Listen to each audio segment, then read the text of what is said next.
Rencontre sur RCF, aujourd'hui une rencontre avec les Amis de Goma, une association qui a son siège à la Serlangue et qui agit donc avec la région des Grands Lacs. On va en savoir un peu plus dans quelques instants sur cette région des Grands Lacs. Et pour s'exprimer sur les Amis de Goma, Martine Bachelet, la présidente, bonjour. Bonjour.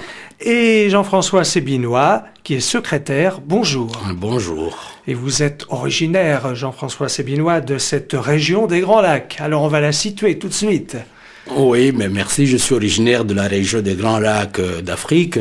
Cette région des Grands Lacs se trouve au milieu de l'Afrique centrale et englobe plusieurs pays, à commencer par la République démocratique du Congo, l'ex-Zaïre, juste à côté le Rwanda et le Burundi, et puis ensuite l'Ouganda, et enfin plus loin la Tanzanie. Parfois, on va jusqu'à inclure le Kenya. Qu'est-ce que vous aimez dans cette région des Grands Lacs? Qu'est-ce qui est beau? Alors, la région des Grands Lacs, magnifique, et on l'appelle parfois la Suisse et de l'Afrique. Donc c'est pour vous dire et sa beauté. Et j'aime ses reliefs, j'aime son peuple, sa gaieté. Voilà, c'est ma région natale. Et comme beaucoup de gens, on est quand même attaché à sa région. Une belle région, mais on va le voir, des problèmes très divers, et on en a encore entendu parler tout récemment, un tremblement de terre. Hélas, oui, un tremblement de terre, parce qu'en fait, cette région des Grands Lacs comprend, comme qui dirait, des bas et des hauts. Les bas, ce sont les lacs, les hauts, ce sont les volcans. Et toute cette géographie physique découle en fait d'une zone couverte par beaucoup de séismes, et il se trouve que tous les 3 ou 4 ans à peu près, il y a une éruption volcanique, et entre deux, il y a des tremblements de terre. Et effectivement, il y a eu un tremblement de terre dimanche passé, dont l'épicentre se trouvait dans l'est de l'ex-Zaïre, et entre la ville de Goma, qui est le chef-lieu de la région du Kivu, et la ville de Bukavu, et qui lui est juste voisine. Le Congo, un grand pays, 5 fois plus grand que la France.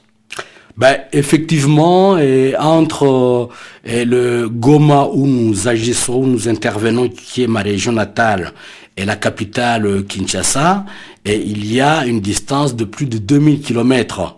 Et donc pour aller de chez moi jusqu'à la capitale Kinshasa, c'est quasiment comme si on allait de Paris à Moscou. L'économie, quelles sont les ressources de ce pays, les ressources économiques? Les ressources, on a l'habitude de dire que la République démocratique du Congo est un scandale géologique, et c'est vrai que les ressources sont d'abord essentiellement minières, et qui malheureusement, compte tenu de l'état de guerre qui règne depuis plus de 16 ans, ne profitent pas beaucoup à la population. Donc c'est des ressources qui ne sont pas exploitées d'une manière organisée. En tête, il y a naturellement le cuivre, le manganèse et le cobalt, ainsi que le diamant et l'or.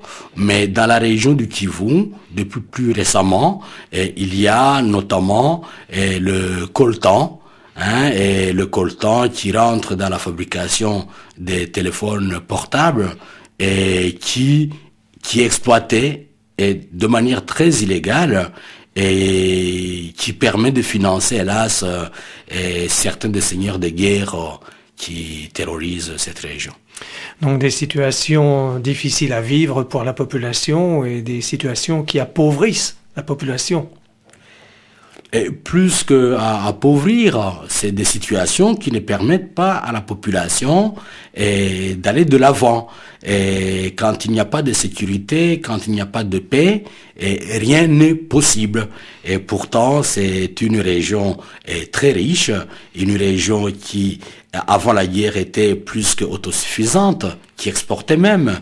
En fait, ce qu'il faudrait, c'est qu'on arrive à établir la paix pour permettre à la population de se prendre en charge elle-même. Martine Bachelet, cette situation de guerre permet toutefois d'aider des populations locales. On pense éventuellement à des détournements de colis, par exemple. Oui, bien sûr. Alors nous travaillons surtout à la scolarisation, à l'aide à la scolarisation des jeunes, parce que nous pensons que c'est par l'éducation que l'on peut faire changer les choses, et aussi parce que nous avons eu aussi des appels de personnes qui sont venues ici en visite, chez Jean-François Sébinois, notamment le vicaire général de Goma, et donc nous y envoyons des manuels scolaires, des livres de bibliothèque et d'autres matériels qui permettent aux jeunes de pouvoir étudier quand la situation locale le permet.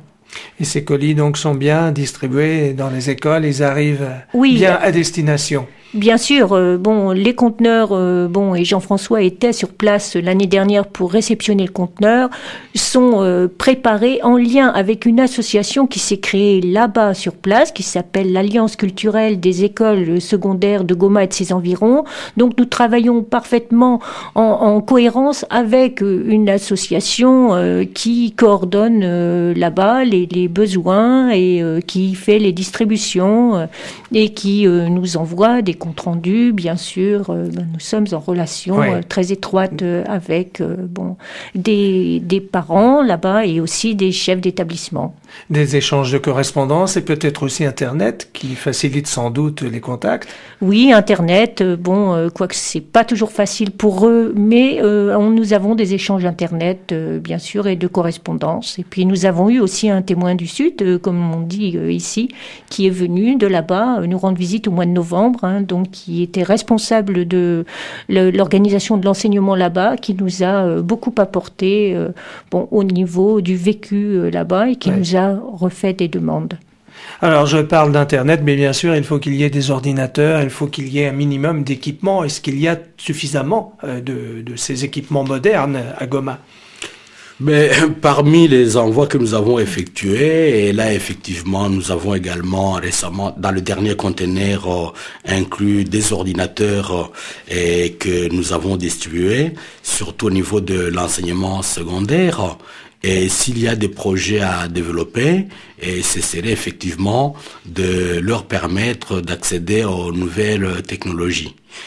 Aussi incroyable que cela paraisse, l'Afrique finalement est en train de plein pied et dans cette civilisation de nouvelles technologies et effectivement ce n'est pas toujours facile d'avoir des ordinateurs parce que pour eux ça coûte très cher mais chaque fois que nous avons des ordinateurs c'est toujours avec un plaisir énorme qu'ils les reçoivent et avec une avidité incroyable qui se mettent tous à ces nouvelles technologies.